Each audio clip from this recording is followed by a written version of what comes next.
TTD అన్న దేవాలయం అన్నది, టీటీడీలో తయారయ్యే లడ్డు అన్నది, స్వామివారికి దగ్గర తయారయ్యే ఈ కార్యక్రమం అనేది ప్రసిద్ధి కాంచిన గొప్ప పరిణామం అని చెప్పాలి. టీటీడీలో ప్రాక్టీస్ చేస్తూ ఉన్న ప్రాక్టీసెస్ ఎంత గొప్పవి అని చెప్పి ఇంకా మనం పొగుడుకోవాలి. కానీ మనమేం చేస్తూ ఉన్నాము?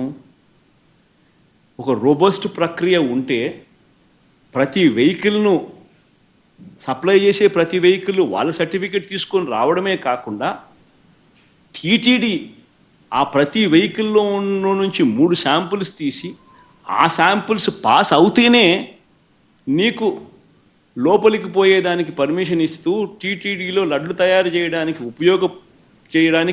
ఉపయోగపెట్టే పరిస్థితి ఉంది అని చెప్పి తెలిసినప్పుడు, ఇంత గొప్ప ప్రాక్టీస్ ఉన్నప్పుడు, ఇంత గొప్ప పరిస్థితి ఉన్నప్పుడు క్రెడిట్ తీసుకోవాల్సింది పోయి మనమేం చేస్తూ ఉన్నాము?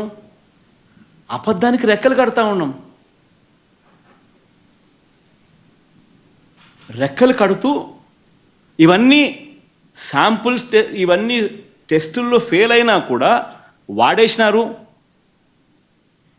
లడ్ల కింద తయారీ చేసేసినారు, ప్రజలకై భక్తులకై పంచిపెట్టినారు, భక్తులు అలాంటి లడ్లు తిన్నారు అనే ఒక ముఖ్యమంత్రి స్థానంలో ఉన్న వ్యక్తి టీటీడీ వెంకటేశ్వర స్వామి గుడిని అపవిత్రత పాలు చేస్తూ అక్కడ తయారు చేసే ప్రక్రియను అభాస్పాలు చేస్తూ మన గుడిని, మన వెంకటేశ్వర స్వామిని మనం తగ్గించుకుంటున్నాం.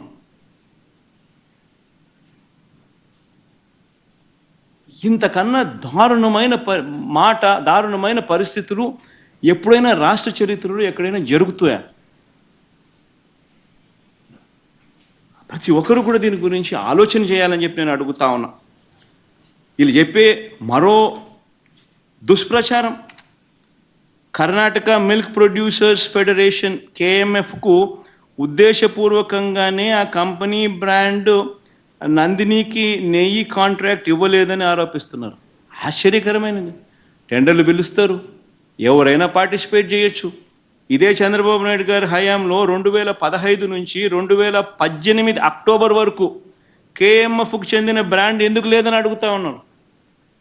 లేదు KMF బ్రాండ్ 2015 నుంచి 2018 అక్టోబర్ వరకు అది ఎందుకు లేదు?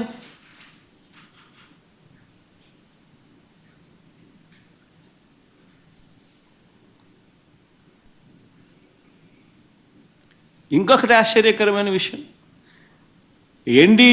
National dairy development board report July 23 అంటే 2 months బిఫోర్ రిపోర్ట్ వస్తే ఏ అధికారి వివరణ ఇవ్వకుండానే 2 నెలల తర్వాత టీడీపీ ఆఫీస్లో, తెలుగుదేశం పార్టీ ఆఫీస్లో ఆ రిపోర్ట్ రిలీజ్ చేస్తారండి.